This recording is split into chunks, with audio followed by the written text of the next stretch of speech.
નમસ્કાર, આપ જોઈ રહ્યા છો નેશન પ્લસ ન્યૂઝ. હું છું આપની સાથે વિભિક્ષા પરમાર. નર્મદા જિલ્લાના સાગબારા અને ડેડિયાપાડા સહિતના વિસ્તારોમાં સવારથી જ વરસાદી માહોલ જોવા મળી રહ્યો છે, જ્યારે રાજપીપળા સહિતના અન્ય તાલુકાઓમાં પણ છૂટો છવાયો વરસાદ નોંધાયો છે. આ સારા વરસાદને પગલે ગુજરાતની જીવાદોરી ગણાતા સરદાર સરોવર નર્મદા ડેમની સપાટીમાં સતત વધારો થઈ રહ્યો છે. ઉપરવાસમાંથી થઈ રહેલી પાણીની પુષ્કળ આવકના કારણે સરદાર સરોવર નર્મદા ડેમની જળ સપાટી 127.48 મીટર પર પહોંચી ગઈ છે.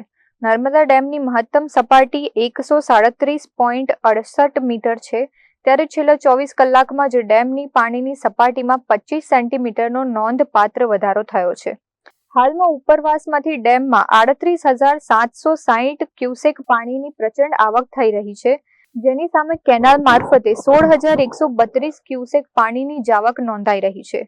ડેમનો ગ્રોસ સ્ટોરેજ હાલ 6,344.41 MCM પર પહોંચ્યો છે.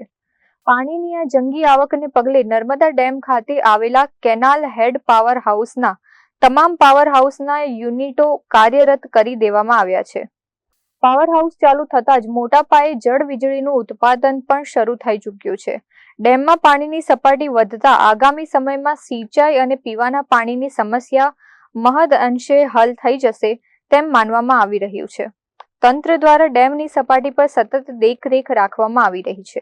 Deepak Jagtap, nation plus news, Narmada.